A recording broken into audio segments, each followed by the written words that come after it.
Bonjour à tous, il est 12h30 pile à ma montre. Je me présente, donc je suis Julien Arnaud. Donc je suis un nouvel animateur de la e-communauté transition énergétique.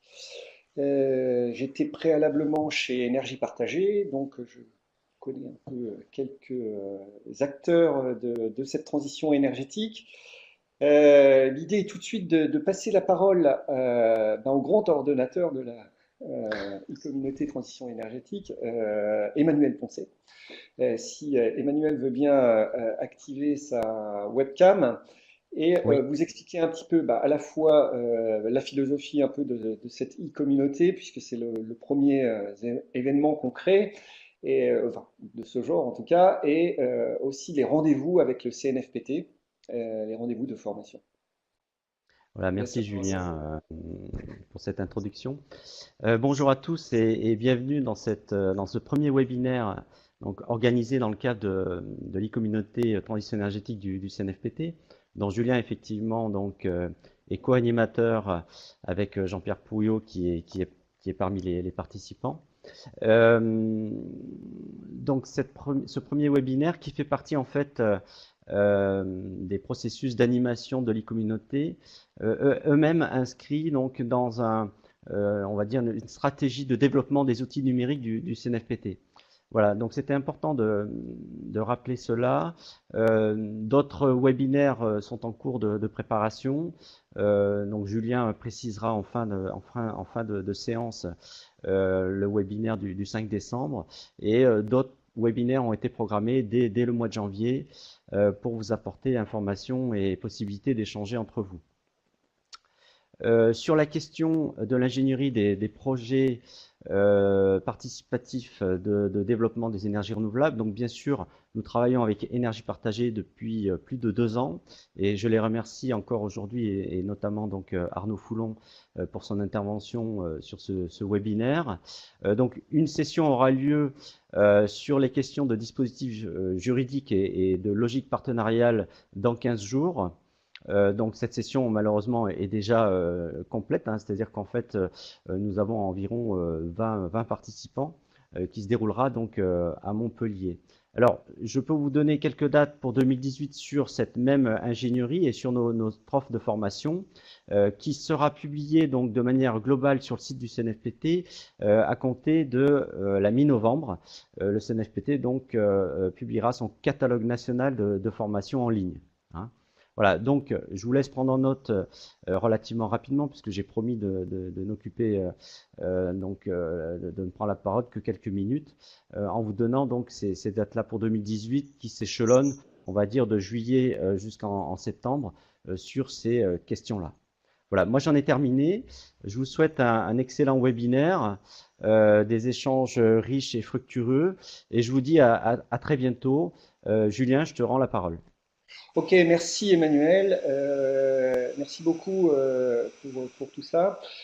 Juste quelques mots pour les participants. Inutile de lever la main, d'essayer de parler dans son micro, tout ça, c'est pas possible parce que vous êtes quand même 20, je vois, ce qui est quand même un joli score par rapport au nombre d'inscrits. Si vous voulez poser des questions, même en cours d'intervention, moi j'en prendrai note et je les transmettrai après à Arnaud. Donc ça se passe dans l'onglet Conversation qui est donc en bas à droite. Et vous écrivez votre question, votre remarque, même si c'est une remarque, dans cet onglet. N'hésitez pas même à poser les questions qui vous paraissent les plus bêtes. Les questions bêtes, c'est celles qu'on ne pose pas. Donc n'hésitez pas à y aller et avec Arnaud, on essaiera de répondre à toutes ces questions. Arnaud, si tu veux bien activer maintenant ta webcam, depuis le temps qu'on fait la promotion de ce webinaire 1 heure avec Arnaud Foulon. Mais qui est-il pour ceux qui ne me connaissent pas? Ah, le voilà. Bonjour Arnaud, ça me fait très plaisir de te revoir. Et donc je fais tout de suite monter ton document parce que je crois que tu as préparé un contenu assez riche. Et donc ben, voilà, voilà ton document pour, Et donc, l'idée du format, c'est une demi-heure de prise de parole, une demi-heure de questions-réponses avec les participants, même si parfois, sur certains points, peut-être que je t'interromprai dans ta logique pour être sûr que tout le monde accroche bien à ce que tu dis, et donc parfois peut-être qu'il y aura une question qui se glissera au milieu de ton intervention. Je te laisse. Merci Julien et merci Emmanuel. Euh, Vous m'entendez bien? Alors, pendant une demi-heure, je vais vous parler un tout petit peu d'énergie partagée et le plus possible des projets participatifs et citoyens. Mais vous allez voir, c'est intimement lié. Et comme le suggère cette image qui nous a servi à faire une web bande dessinée qui s'appelle Ma propre énergie, l'énergie partagée, c'est un mouvement français, mais qui s'inscrit dans un mouvement européen de réappropriation locale de la question de l'énergie sous toutes ses formes, j'ai envie de dire, production énergie renouvelable, et on va beaucoup en parler, mais aussi économie d'énergie, réduction des consommations, notamment d'électricité. L'idée, c'est vraiment qu'on retrouve l'énergie et qu'on en refasse un sujet de conversation quotidien, familial, professionnel, et que les territoires se réapproprient cette question-là. Vous allez voir comment. Rapidement, énergie partagée pour que vous sachiez d'où on parle. Donc, on est un acteur privé, même une galaxie d'acteurs privés, plutôt associatifs, mais aussi avec des entreprises, et puis de plus en plus avec des collectivités dans notre mouvement. Et on est né au courant des années 2000, et notamment de la rencontre d'acteurs de la finance éthique et solidaire, comme la NEF et le Crédit Coopératif, mais également professionnels de l'énergie comme le réseau de la transition énergétique Leclerc ou Espul ou Enercop que vous connaissez sans doute, et puis des premiers porteurs de projets citoyens un peu fous qui, dès les années 2000, se lançaient dans l'aventure alors que les cadres législatifs notamment et réglementaires étaient beaucoup moins favorables à cette époque à ce genre de projet. Citons éoliennes en Pays de Vilaine par exemple en Bretagne. Tous ensemble, ils sont mis autour de la table, ils ont écrit une charte qui est le pilier et le cadre de notre travail au sein d'énergie partagée. Alors énergie partagée, on appelle ça un mouvement parce que donc d'une part les choses bougent beaucoup dans le monde des énergies renouvelables, mais surtout parce qu'on veut lancer cette dynamique à l'échelle de la France de réappropriation locale. Et on a deux outils pour ça, l'association, énergie partagée association, qui est loi 1901 et qui met en réseau l'ensemble des porteurs de projets, l'ensemble de l'écosystème, des collectivités, des bureaux d'études, des associations qui travaillent sur ce genre de projet. Et on essaye de partager une intelligence collective, d'accélérer les retours d'expérience, de faire des formations, etc. Et puis, nous avons créé une entreprise qui est un outil d'investissement et qui est un outil de financement en capital des projets citoyens d'énergie renouvelable et qui vient donc apporter des compléments de capitaux aux collectivités et aux habitants qui veulent porter leurs projets.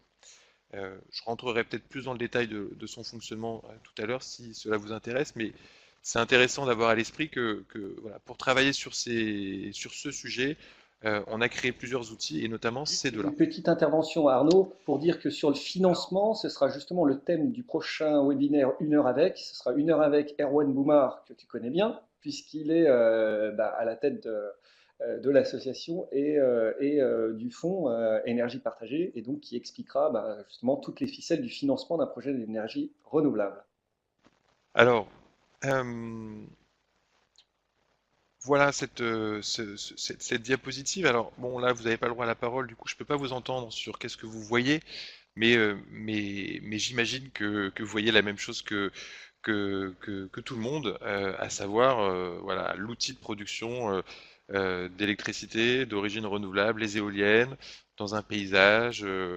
Voilà. Et là, on voit bien, on prend la mesure de la taille et on comprend que ce sont des outils de production, mais aussi d'aménagement du territoire. Ils viennent aménager le territoire, ils viennent prendre de la place, ils viennent impacter le territoire local. Et voilà. Et puis on voit pas grand-chose d'autre non plus, notamment on voit pas à qui elles appartiennent, on voit pas quel a été leur développement, qui a participé, est-ce qu'il y a eu du conflit ou pas dans l'arrivée de ces éoliennes. On voit pas leurs bénéfices. On voit pas tout ce genre de considérations qui sont importantes pour des projets qui ont une taille industrielle et qui sont des vrais projets d'infrastructure et qui peuvent être en fait des projets de territoire. Et alors nous, à Énergie Partagée, on a envie que ces projets servent à faire des projets de territoire et concrètement, on veut ça. On veut des dynamiques locales derrière ces installations. Et tous ces gens que vous voyez se sont réunis pour l'inauguration d'un projet qui s'appelle Bégan, qui est un des projets un peu pionniers pour notre mouvement. C'est un projet en Bretagne, dans le département de l'Ille-et-Vilaine. Et à l'intérieur, là, vous voyez réunis en fait tout un tas d'acteurs locaux, des collectivités, des associations, des habitants, qui sont venus participer au développement, au financement et aux décisions pour faire sortir de terre ces 4 éoliennes qui font 8 mégawatts, donc qui produisent quand même de l'électricité pour plusieurs milliers de personnes. Je vous disais que nos pionniers avaient été fort courageux parce qu'à l'époque, le cadre réglementaire était moins favorable.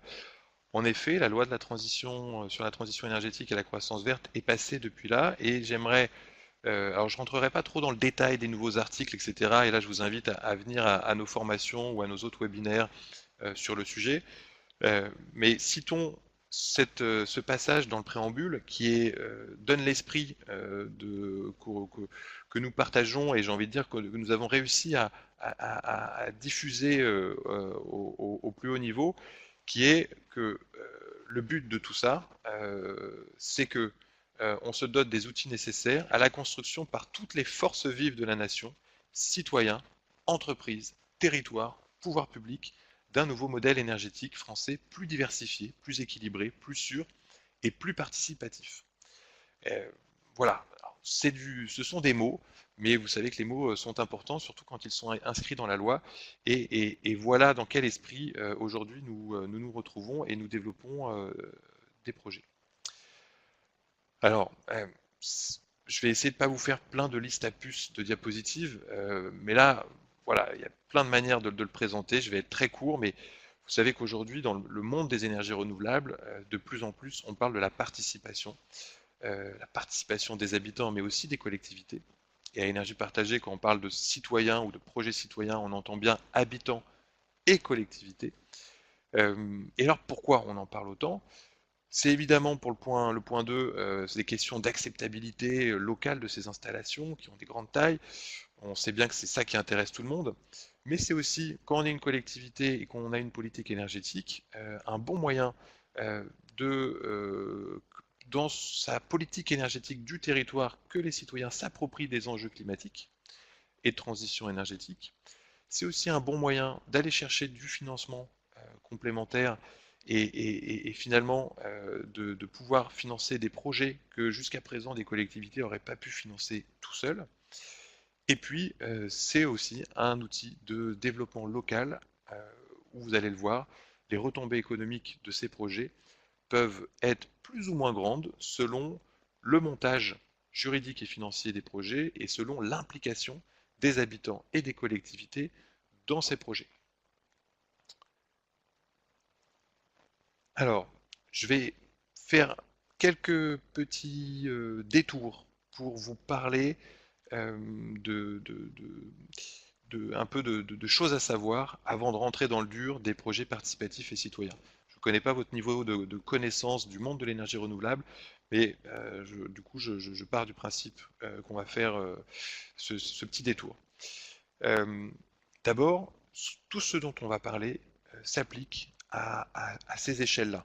Là, vous voyez, je vais essayer de... Vous voyez ici plusieurs projets, plusieurs filières, plusieurs tailles de projets très différentes et qui du coup pèsent plus ou moins dans l'autonomie énergétique du territoire, énergétique au sens électricité, là en tout cas, et qui sont des projets plus ou moins longs à développer, et qui sont aussi des projets plus ou moins capitalistiques. Voilà. Et donc, il faut bien comprendre, aujourd'hui c'est important, Énergie Partagée et tous ses partenaires, on ne vient pas créer un clivage entre l'échelle industrielle des énergies renouvelables qui serait pas bien, et puis le citoyen à taille humaine, petite installation de quelques kilos qui serait mieux, surtout pas. On vient vraiment travailler sur toutes ces échelles-là, y compris des échelles industrielles, où jusqu'à présent, c'était le terrain de jeu réservé à des acteurs professionnels, type opérateurs, développeurs privés. Et là, l'idée, c'est bien de travailler sur toutes ces échelles de projets, et il y a des territoires qui choisissent de commencer gros, par des projets comme des projets éoliens ou de méthanisation, d'autres qui commencent par choisir de travailler petit, par un petit projet rapidement réalisable, visible, facile, moins risqué, et ça rentre dans leur stratégie de transition énergétique. Le but, c'est que d'ici 10 ans, 15 ans, tous les territoires fassent des projets de taille industrielle, mais on peut commencer tout à fait petit, et par exemple, il y a un modèle qui essaime beaucoup parmi les projets citoyens, c'est le modèle des centrales villageoises, qui a des tailles d'investissement plus modestes au démarrage, mais qui sont très efficaces pour lancer les dynamiques sur les territoires. Dans le monde des énergies renouvelables, il faut aussi savoir qu'on parle de société de projet. C'est quoi? C'est un véhicule juridique qui est créé à chaque fois qu'il va y avoir un projet d'énergie renouvelable, surtout quand il a une certaine taille. Cette société de projet, c'est vraiment une entreprise qui est créée et qui va être en relation contractuelle avec tout le monde, les autorités administratives, les fournisseurs, les opérateurs, Enedis, les banques, les assurances, etc., etc. Pourquoi je vous parle de ça? Parce que dans le financement de l'investissement et dans la répartition du pouvoir, dans la gouvernance du projet, ça se passe dans ce véhicule juridique-là. Et vous allez voir, il y a plusieurs véhicules juridiques possibles. Il y a des SAS, des sociétés d'actions simplifiées, des SIC, des sociétés coopératives d'intérêt collectif, des SEM, des sociétés d'économie mixte. Alors, il y a plein de véhicules et on en parle. On a un module de formation spécifique sur le choix du bon véhicule. Donc je ne rentrerai pas dans le détail là, mais sachez que tout ce dont on va parler s'articule autour de ça. Il existe une société de projet qu'on appelle SPV. Voilà, et voilà. Donc, quand je parlerai de SPV, vous comprendrez de quoi je parle. Cette SPV, c'est elle qui va réunir l'argent nécessaire à investir dans l'installation d'énergie renouvelable. Et là, il faut comprendre que si l'ensemble du budget d'investissement, c'est l'ensemble de ce graphique, le financement va se dérouler en deux temps et en deux parties. Il y a une partie fonds propres, qui est la partie autofinancement du projet. Et donc, quand le projet notamment est porté par des collectivités avec leurs habitants, c'est la partie financement local, du capital. C'est l'argent qu'on vient mettre sur la table pour financer le projet au capital. Et puis, il y a la partie emprunt, dette bancaire, qui, vous le voyez dans le monde des énergies renouvelables, représente une part significative du financement. C'est normal, c'est parce que les énergies renouvelables, ce sont des projets rentables et peu risqués quand ils sont bien développés et qu'ils roulent, et les banques le savent bien. Et du coup, on a cet équilibre et cette répartition. Donc des fois c'est 20-80, des fois c'est 40-60, hein, ça varie selon l'évaluation du risque des projets. Ce qu'il faut comprendre, c'est que la gouvernance et donc la répartition du pouvoir dans la société de projet, elle ne se passe pas au niveau des emprunts, donc ici, là, sur les 70%, elle se passe au niveau de l'apport en fonds propres, en capital. Et donc, il y a à chaque fois, globalement, on va dire un investisseur majoritaire, et puis, ou plusieurs, qui ensemble forment un investisseur majoritaire, et puis les investisseurs minoritaires. Et toute la question est de savoir comment va se répartir la décision entre eux. Et vous allez voir qu'à l'énergie partagée, Notre, notre, notre projet, notre ambition, c'est que de plus en plus de sociétés, de projets qui portent donc des installations d'énergie renouvelable dans les investisseurs majoritaires, ce soient les acteurs locaux, les habitants, les collectivités, qui soient les investisseurs majoritaires. Voilà. Et les investisseurs minoritaires, qui seraient les opérateurs privés qui apportent du capital et de la technique. C'est le schéma idéal, c'est pas tout le temps possible, et vous allez voir qu'en fait, on arrive à s'en rapprocher. Du coup, c'est important quand on parle de participatif de savoir à quoi fait-on participer et qui fait-on participer et même à quel moment de la vie du projet on veut faire participer.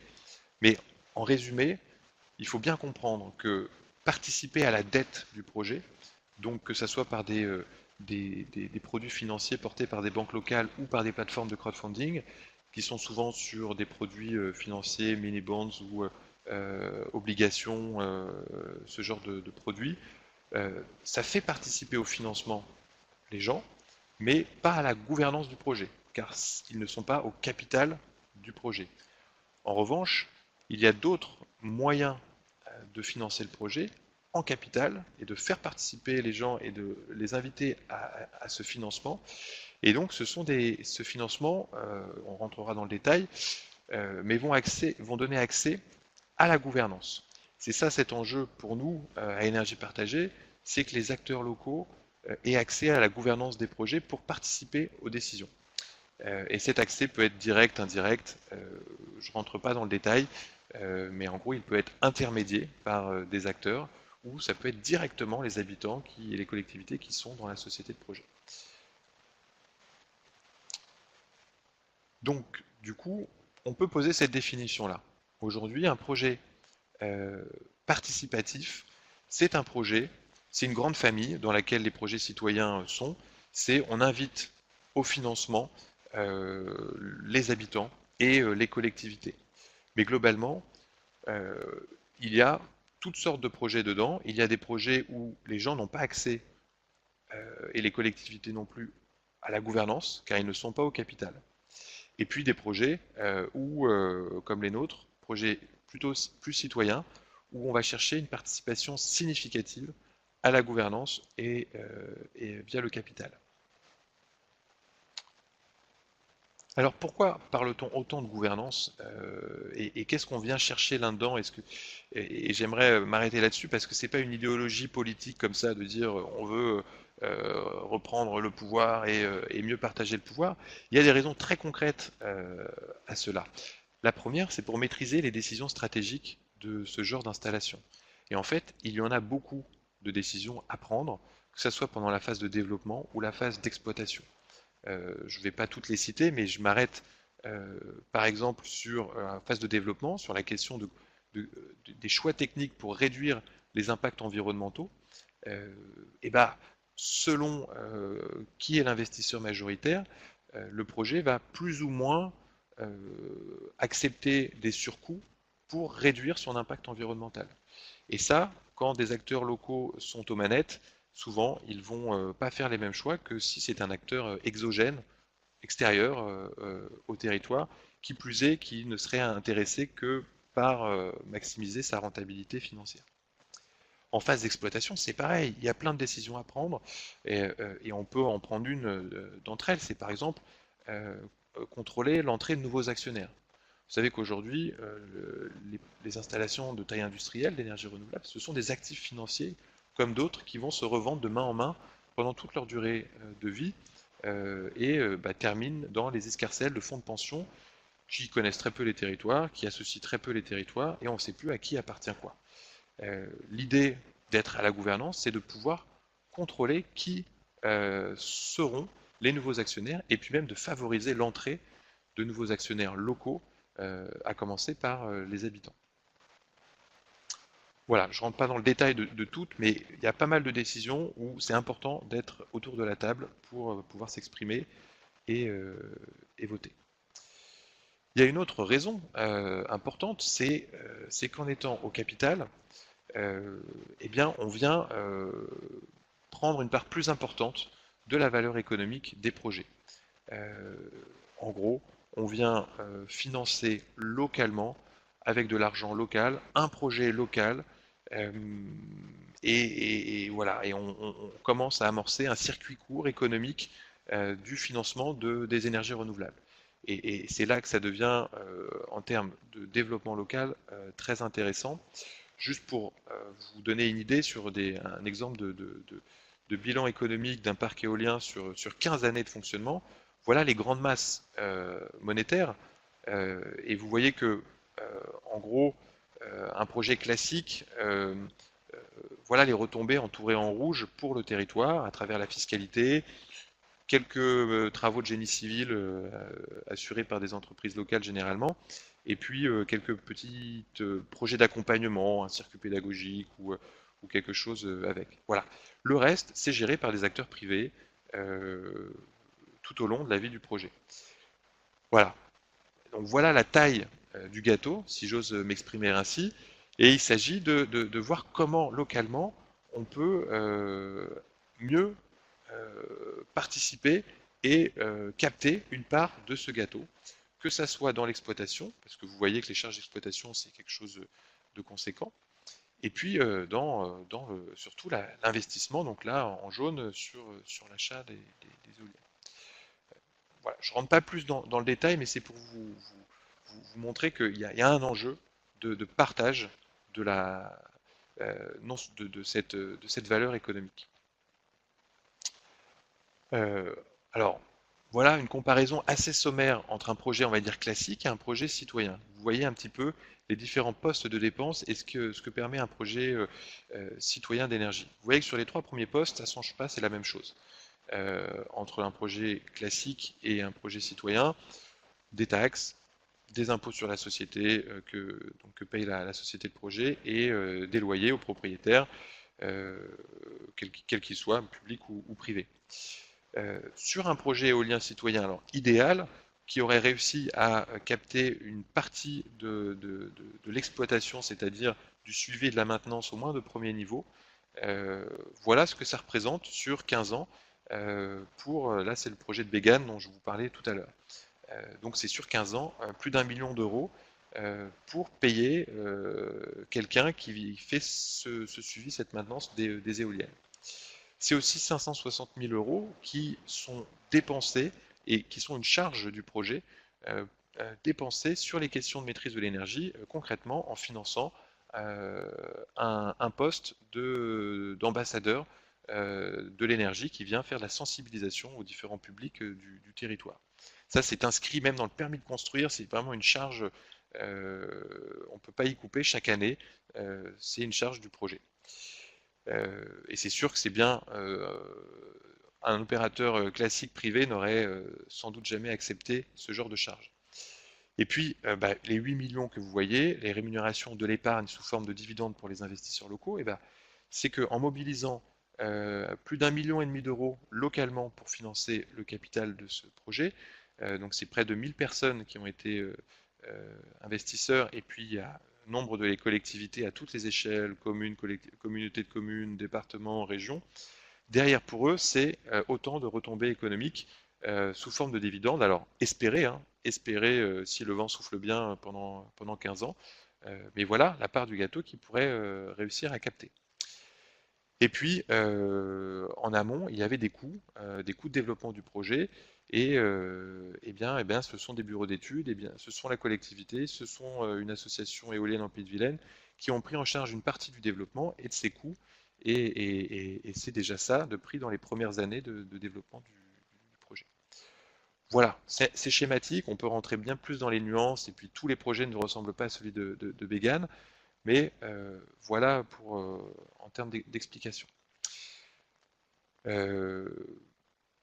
Une troisième raison de rentrer dans la gouvernance, c'est que si on veut que ça soit un projet de territoire, il faut s'en donner les moyens, et donc il faut que concrètement on trouve d'une manière ou d'une autre de l'argent dans le projet, donc à l'investissement et puis ensuite pendant l'exploitation, et qu'on dise tant d'argent va être consacré à l'animation locale, à mobiliser les gens, à faire de la pédagogie, à en parler, Voilà. Et donc concrètement, bah, voilà, les projets participatifs citoyens, c'est ça, là en image, c'est une cuvée du projet, c'est des inaugurations festives, c'est cette dynamique locale. Et on sait bien à quel point dans les plans climat et dans les actions, c'est pas facile pour les collectivités de faire monter la sauce et d'associer les habitants. Et ben voilà, une réponse concrète, des projets concrets qui se voient dans le paysage très vite et qui peuvent embarquer les gens dans la transition énergétique. Ben, il n'y a pas de secret, pour faire cette mobilisation, il faut être sur le terrain, donc il faut trouver des relais, des associations, des élus, des bénévoles, des passionnés, des convaincus qui viennent parler du projet localement, faire des visites, faire des stands, faire des conférences, des réunions, etc. Voilà. Là, il n'y a pas de miracle, c'est pas une newsletter qui fera le travail, il faut être présent sur le terrain, et c'est bien toute la plus-value d'associer dans les projets habitants et collectivités que de pouvoir être sur le terrain, d'être proche des gens, ce que ne peut pas prétendre un opérateur. Ça lui coûte beaucoup trop cher d'être aussi proche du terrain. Voilà, donc j'ai envie de dire pour conclure, là vous voyez un schéma qui reprend un peu le schéma de tout à l'heure, vous savez, sur le budget d'investissement et plusieurs configurations possibles, donc de gauche à droite. Un schéma où alors là, en violet, il n'y a que des investisseurs privés hors territoire qui sont au capital. Le reste est financé par de la dette, éventuellement par du crowdfunding et des banques, mais il n'y a pas de citoyens ni de collectivités à la gouvernance du projet car il n'y en a pas au capital. Le deuxième, eh bien, ça y est, il y a une place qui leur est faite au capital, vous voyez en gris et en rouge, mais ils sont minoritaires, et donc globalement minoritaires, ça veut dire quoi? Ça veut dire qu'ils n'ont aucune place dans les décisions, ils sont observateurs, c'est déjà bien, mais du coup, le projet leur est transparent, mais ils n'ont pas de poids dans les décisions. Une situation intermédiaire, c'est la troisième, c'est ça y est, citoyens et collectivités ont réussi à prendre suffisamment de place, plus de 33% du capital, pour être en minorité de blocage. Ça, c'est sympa parce que ça leur permet d'avoir leur droit de veto, on va dire, sur les décisions importantes, stratégiques, et donc voilà, c'est déjà significatif. L'idéal, c'est quand citoyens et collectivités arrivent ensemble à être majoritaires au financement, au capital et donc dans la gouvernance. C'est l'avant-dernier graphique. Et puis le dernier, alors là, c'est quand les collectivités, c'est pas qu'elles font le projet en régie toutes seules, ça c'est vrai que ça nous intéresse moins, mais c'est qu'elles vont être majoritaires.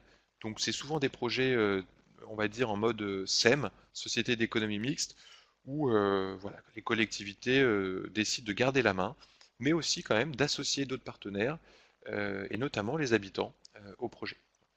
Voilà les cas possibles concrètement d'implication de la collectivité dans la société de projet. Et donc, la question qui se pose, c'est quelle place une collectivité souhaite-t-elle prendre et quand dans un projet? Et ça va dépendre de pas mal de choses. Ça va dépendre de son appétit au risque, parce qu'en phase de développement et rentrer en phase de développement des projets, c'est quand même prendre des risques, et ces risques, on peut les maîtriser, on peut les diluer, on peut les partager. Il y a vraiment plein de manières de réduire les expositions au risque. Mais néanmoins, est-ce que la collectivité, les élus, ont-ils un appétit à cela? Savent-ils s'entourer? Et c'est une question essentielle pour porter ce genre de projet. On ne fait pas dans son coin ce genre de projet. Y a-t-il suffisamment de compétences localement? Et puis, bah, justement, sur celles qui manquent, il faut savoir aller les chercher. Y a-t-il déjà une dynamique locale? C'est vrai que si on part pas de rien, c'est quand même plus avantageux. Et puis surtout, y a-t-il un projet politique d'élus qui donne de la visibilité à tout le monde sur la transition énergétique localement? Et c'est vrai que ça a beaucoup plus de sens de faire des projets de taille industrielle quand derrière il y a une cohérence, une stratégie énergétique, alors que quand c'est juste une opportunité de trouver un peu une rente financière, bon, des fois on comprend mal le projet. Et puis ça va, on va dire, cela, ce profil de collectivité, bah, du coup, de ça, on va pouvoir voir comment elle souhaite se positionner. Est-ce qu'elle veut être en maîtrise d'ouvrage du projet avec une maîtrise importante? Est-ce qu'elle veut se mettre en co-développement, c'est-à-dire en tant que partenaire avec un développeur privé? ou est-ce qu'elle veut juste faciliter le projet, le soutenir et qu'il se réalise, mais être le moins possible aux manettes. Bon voilà, et tous les cas de figure sont possibles, ça va dépendre des territoires, ça va dépendre de ce faisceau d'indices que je viens de vous présenter, et c'est ça qu'on peut accompagner au sein d'énergie partagée dans nos formations et notre accompagnement. Je termine par une dernière diapositive. Je ne rentrerai pas dans le détail de celle-ci, mais du coup, une Alors, collectivité, merci. elle a plusieurs manières Ah, de participer à un d'accord. projet. Elle peut faciliter le projet et soutenir notamment son émergence, surtout quand ce sont des citoyens qui le portent, des habitants. Elle peut contribuer au projet en phase de développement. Et là, ça a un enjeu, voilà, surtout, notamment quand le projet est porté par un développeur privé. Est-ce que la collectivité va vouloir rentrer dès le développement aux côtés du développeur privé, dans une logique de co-développement? Elle peut être investisseur. Et ça, on le souhaite de plus possible que les collectivités arrêtent de subventionner les énergies renouvelables, mais investissent et deviennent actionnaires de ces projets, ce que permet aujourd'hui la loi. Et puis, la collectivité peut aussi, et c'est pas opposé, peut aussi être incitatrice, c'est-à-dire mettre en place les conditions nécessaires pour que des projets participatifs et citoyens se fassent sur son territoire. Ça peut être des appels à projets, ça peut être des bonifications, ça peut être des délibérations en faveur d'eux. Il y a pas mal d'exemples. Et je reparlerai à la fin de notre offre de formation et de nos publications, mais dès maintenant, sachez qu'il existe un guide collectivité que nous avons rédigé avec l'ADEME et la direction, enfin le ministère, pour expliquer tout ça et l'illustrer surtout avec de nombreux témoignages de collectivités à chacun de ces différentes manières de s'impliquer dans un projet. On en reparlera peut-être à la fin. Voilà, je m'arrête là et je suis à l'écoute de vos questions. Alors merci Arnaud, merci beaucoup. Je pense que c'était très intéressant d'avoir ce focus pour déjà bien comprendre un peu les projets d'énergie renouvelable, mais à tout le monde à niveau. Là, on a une question assez personnelle finalement sur toi, ton expérience. C'est une question de Philippe Marne qui demande c'est quoi les cas les plus répandus dans ce que tu as vu toi quand il y a, enfin, sur la participation des projets entre collectivités, entre citoyens, et même Alors, quand il n'y en a pas. Finalement, comment ça se répartit le actuellement? C'est paysage quoi le change beaucoup. paysage? Il a beaucoup changé ces dernières années, alors, et notamment l'évolution de la loi, le fameux bonus participatif, euh, dont je pourrais rentrer dans le détail si ça vous intéresse, mais qui est fortement incitateur pour les opérateurs pour faire du participatif et pour les collectivités d'y participer. Le marché, les énergies renouvelables, c'est un marché qui bouge beaucoup. Euh, voilà, que ce soit sur la méthanisation, l'hydro, l'éolien, le photovoltaïque au sol, voilà, les coûts de production varient énormément, les technologies changent. Voilà, donc tout ça, c'est très mouvant. Donc si je veux répondre là à la question, ce qu'on observe, c'est en gros là les tendances actuelles, c'est pardon. Alors, euh, ce qu'on observe, C'est sur la c'est gouvernance en il particulier, y a là. des projets sur les projets de petite Sur la taille. gouvernance La en gouvernance n'est particulier. pas un sujet important puisque, en gros, c'est le territoire qui est de facto aux manettes, qui porte le projet, et il y a peu de velléité des acteurs privés à s'approprier la gouvernance. Donc la question, j'imagine, porte plutôt sur les projets de taille industrielle. Là-dessus, ça change beaucoup. Il y a 3 ans, même ouais, voilà, 3 ans, quand une collectivité faisait ce qu'on lui conseille, c'est-à-dire un appel à projet pour trouver un partenaire privé pour développer un projet de grande taille sur son territoire, en ayant des exigences participatives, en disant nous on veut être au financement avec nos habitants et même à la gouvernance et même avoir une maîtrise du projet, il y a 3 ans, on avait 2, 3 réponses. Il y a 5 ans, on n'en avait aucune. Et aujourd'hui, quand on le fait, on a entre 10 et 20 réponses. Donc, les développeurs, les opérateurs privés, en gros, sont de plus en plus à l'écoute et d'accord pour partager le financement et la gouvernance. Jusqu'où? Alors ça, c'est une question, et tous les développeurs n'y répondent pas de la même manière. mais certains ne sont toujours pas prêts à devenir des investisseurs minoritaires ou à partager les grandes décisions avec les acteurs locaux. D'autres, ça y est, ont franchi le pas et peuvent le faire. Et on espère que ces projets vont être de plus en plus nombreux et vont se diffuser, et on en est sûr. Donc je ne sais pas si je réponds bien à la question, mais pour peut-être terminer ma réponse, nous, ce qu'on observe, c'est de plus en plus des projets co-développés entre collectivités, associations locales et développeurs, et très vigilants. Et c'est là où c'est important d'être en réseau et d'apprendre des erreurs et des réussites des autres pour bien le faire. J'ai une question là aussi qui est sûrement liée sur est-ce que tu peux parler rapidement hein, des mécanismes de décorrélation entre les parts de capital, de la possession du capital et la gouvernance? Alors, euh, si vous voulez prendre des parts donc d'actions ou des parts sociales dans la société de projet, ça ouvre le droit à deux choses. Ça ouvre le droit euh, à voter, donc à participer au droit aux décisions. Donc ça donne des droits de vote. Et puis ça donne le droit à percevoir des dividendes, au même titre que tous les autres actionnaires et investisseurs. Euh, Généralement, dans le monde capitaliste classique, financement et gouvernance vont de pair. C'est proportionnel directement. On amène X% de capital, on a X% de droits de vote dans le projet.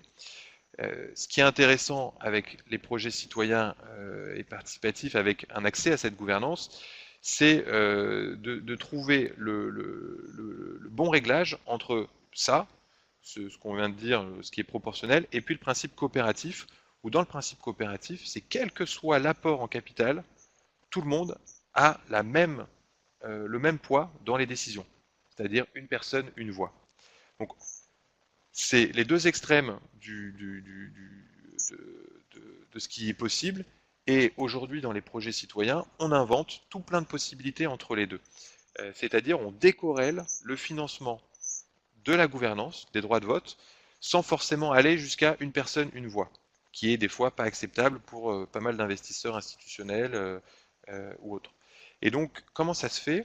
On va trouver dans la rédaction des statuts et dans la création de collèges ou dans l'écriture de ce qu'on appelle des pactes d'actionnaires, on va trouver un moyen pour que des investisseurs minoritaires, imaginons les habitants et la collectivité qui sont minoritaires dans l'investissement, mais ont quand même une place significative, ils ont, je sais pas, 35-40% de l'investissement, ils réussissent à négocier avec l'opérateur privé qui est investisseur majoritaire des règles dans la prise de décision et dans les pactes d'actionnaires pour qu'aucune décision stratégique comme celle qu'on a vue ne soit prise sans eux, alors même qu'ils sont minoritaires au financement.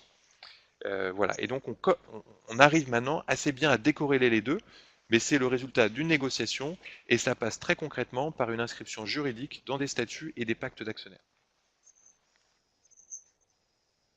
Oui, sans compter si c'est une organisation en cycle, là on est sur un modèle plutôt un homme, une voix. Donc là C'est c'est statutaire, on va statutaire dire. et voilà, c'est le principe coopératif et du multisociétariat de la SIC et qui peut être même tempéré des fois par la création de collèges pour voilà. Bon, je préfère pas rentrer dans la tambouille juridique de tout ça. Oui, il nous reste un quart d'heure, hein. Il y a quelques questions là assez importantes donc à relayer. J'ai une question de mon collègue Jean-Pierre qui demande, alors je suppose que c'est sur le bonus participatif, d'ailleurs je pense qu'on a quelques questions en fait d'éclaircissement sur le bonus participatif. C'est comme ça que j'ai compris la question. Est-ce qu'il a une incidence sur la valeur d'achat de la production dans le temps? Une incidence sur la valeur d'achat de la production dans le temps. Alors, je vais essayer d'y répondre aussi, bon, rapidement, sans rentrer trop dans le détail. Je vais essayer de retrouver la diapositive. Alors, euh, Je vais enlever la flèche qui peut-être perturbe la lecture. Donc le fonctionnement de ce bonus, il faut qu'au moment de la réalisation donc et de la mise en service, et pendant 3 ans, 40% du capital ou du financement, avec donc la dette du projet, soit apporté par des collectivités ou au moins 20 personnes physiques du département. Et cela soit de manière directe, soit intermédiée. Donc par exemple, des collectivités peuvent être intermédiées par une société d'économie mixte et des habitants peuvent être intermédiés par notre outil d'investissement énergie partagée, par exemple. Et qu'est-ce que ça représente? Ça représente un bonus de l'ordre de 3 à 5 euros par mégawattheure. Et donc sur des tarifs d'achat comme là pour le photovoltaïque au sol, où maintenant on commence à tourner autour de 62 euros, en gros de 60 euros par mégawattheure, ça peut représenter plus de 5% du chiffre d'affaires d'un projet.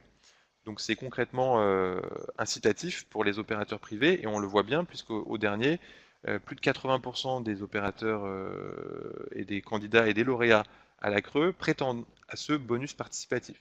On va voir s'ils y arrivent, puisque c'est au moment de la réalisation que ce sera jugé, et pendant 3 ans. Voilà, je ne rentre pas plus dans le détail. Ok, merci beaucoup.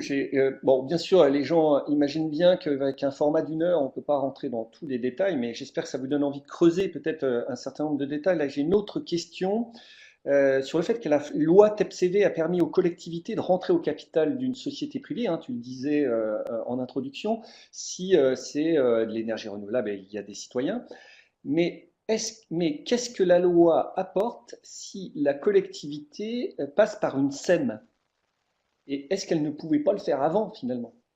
Alors, Tu as effectivement, le droit de botter en touche en disant non, que non, t'es pas un responsable juridique. j'ai envie de dire, effectivement, pour des projets portés par des SEM, et généralement qui sont des projets à 99% où il n'y a pas de place, même si ça serait possible, il n'y a pas de place à l'investissement pour des habitants, euh, mais certains l'ont fait hein, quand même.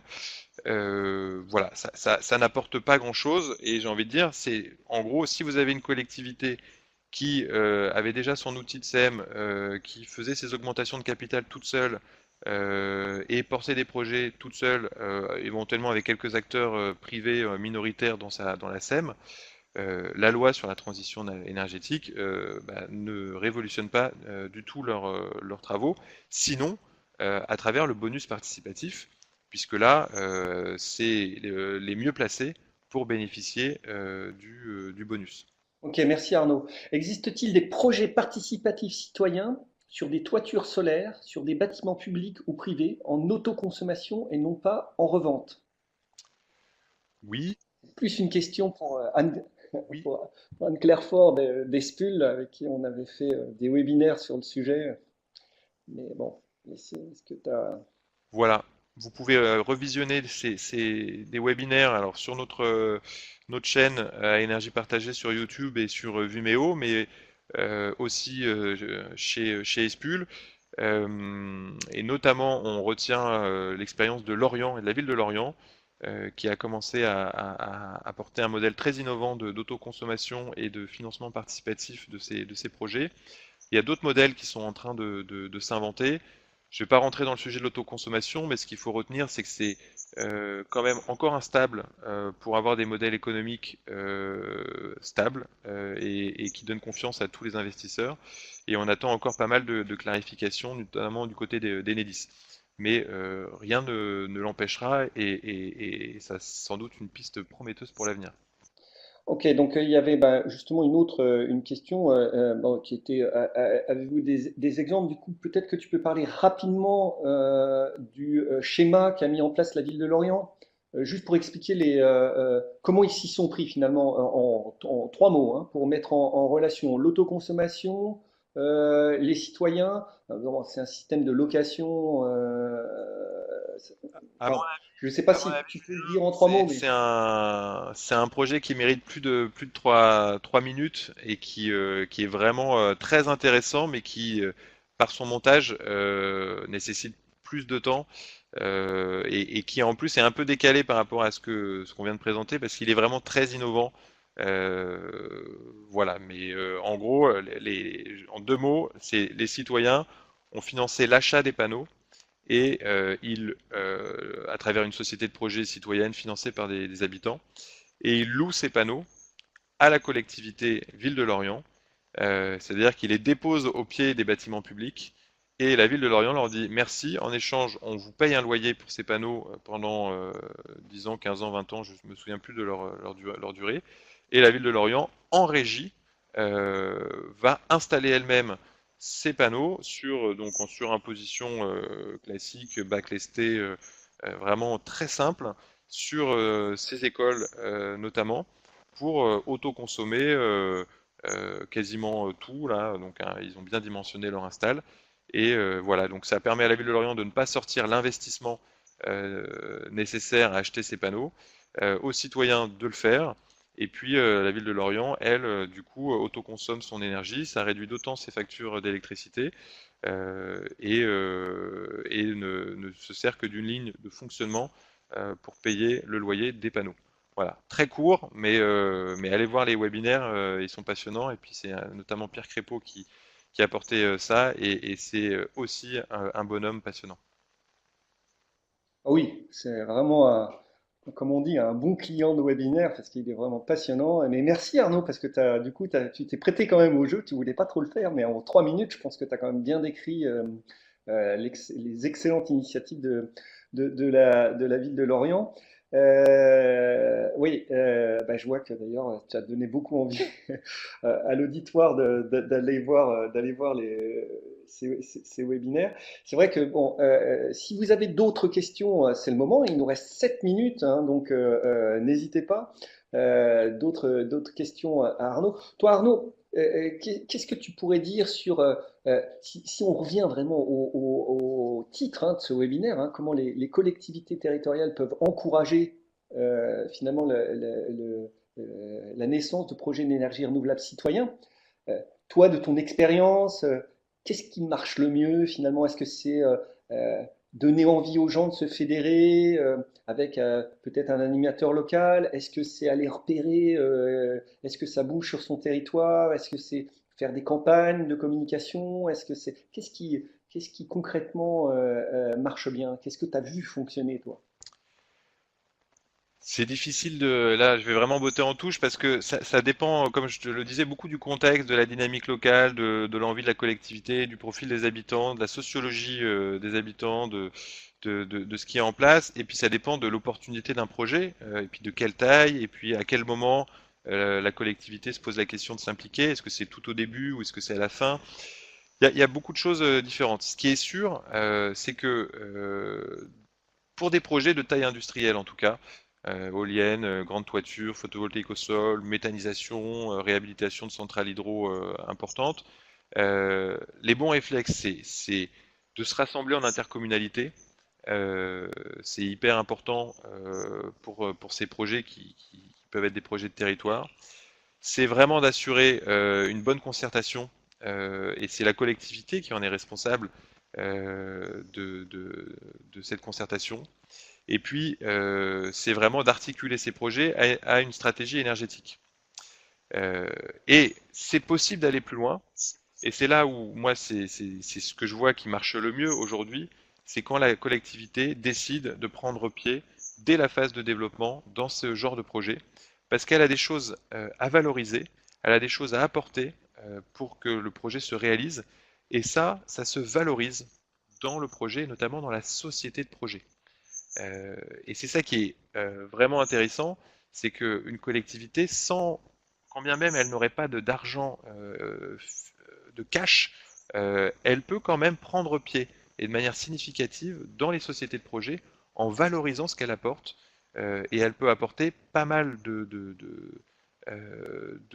compétences et de choses précieuses pour la bonne réalisation du projet. Ça peut être de la maîtrise foncière, ça peut être des études, ça peut être sa connaissance des enjeux territoriaux, ça peut être qui font gagner du temps très souvent au développement du projet.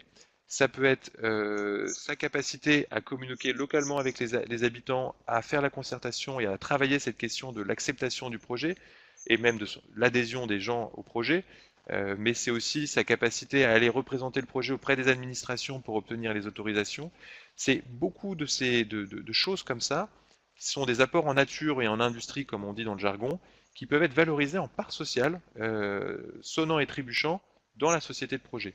Et c'est ce genre de modèle qu'on pousse et qui est pour nous une bonne pratique qui est amenée à se développer et qui fait du partenariat collectivité, habitants, opérateurs privés qui permet de sortir de plus en plus des projets de grande taille pour faire avancer la transition énergétique.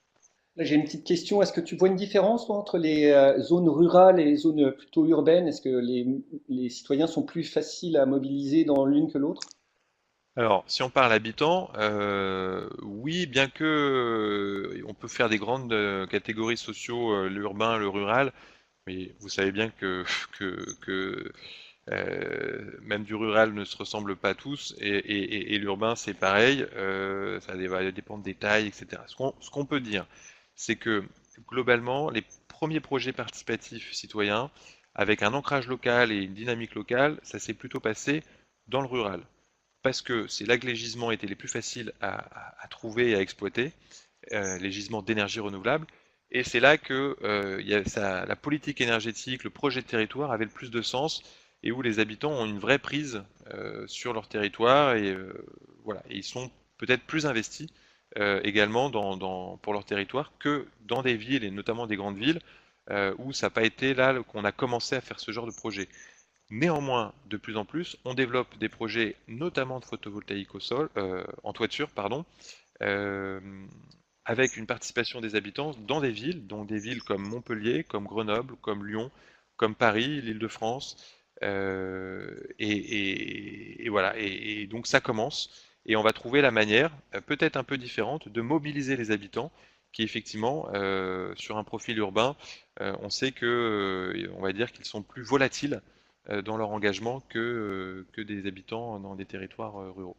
Merci Arnaud. J'ai une question là sur la maîtrise de l'énergie, la MDE, là, que je me garde si on a encore 30 secondes à la fin, mais j'ai une autre question là de Maxime. Demain, si une collectivité lance un marché d'AMO pour s'assister d'une prestation de conseil pour le montage d'un projet d'ENR territorial, des pistes pour les critères participatifs à inclure dans le CCTP.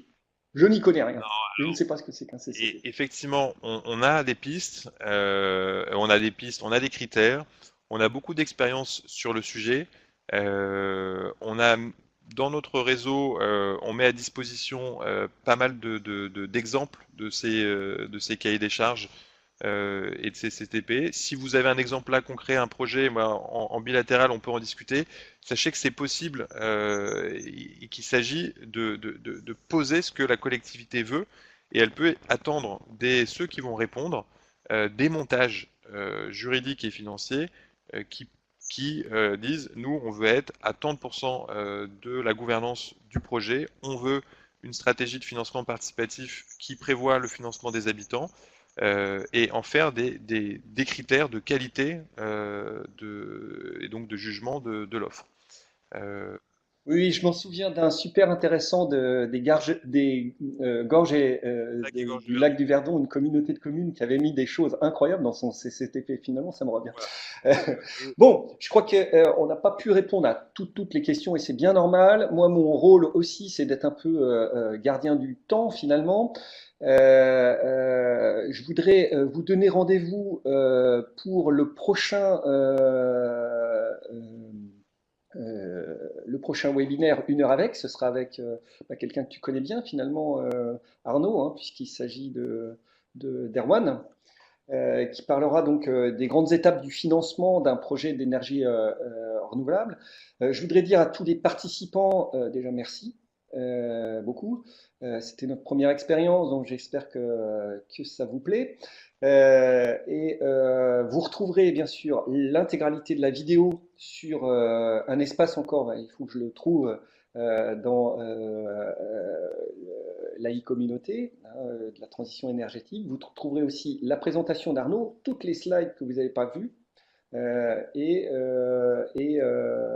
Bah, bien sûr, je vous donne rendez-vous avec plaisir le 5 décembre prochain. Et Arnaud, oui, tu oui, voulais parler, je crois, de juste quelques deux informations. formations énergie partagée Voilà, pour deux finir. informations. Si vous êtes intéressé par nos formations pour en savoir plus, on a toute une offre de formation sur le montage juridique, sur le financement, sur qu'est-ce que c'est un projet participatif citoyen, sur comment on mobilise son territoire. Des formations d'une, deux, trois journées.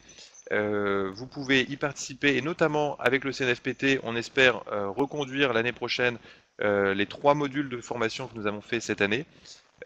Première info. Et deuxième info, nous avons fait ce guide collectivité que vous pouvez télécharger sur notre site dans la rubrique publication.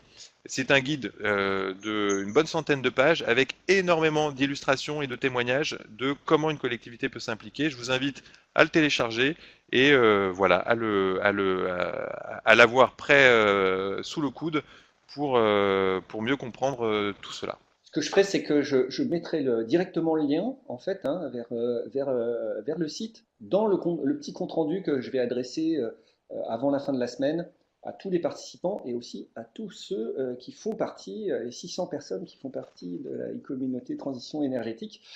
Et donc, je mettrai le lien vers ce document qui paraît effectivement assez Et fondamental. évidemment, si vous avez des projets sur vos territoires qui pourraient être participatifs et citoyens, n'hésitez pas à contacter Énergie Partagée. On se fera un plaisir de vous orienter vers les bonnes personnes ou de vous conseiller directement pour vous aider à avancer dans vos projets. Ah, ouais, je vois que quelqu'un qui répond en direct. On en a plein! Bon, bah super, merci beaucoup. Bon après-midi, bon appétit et au 5 décembre. À Au bientôt, revoir. au revoir.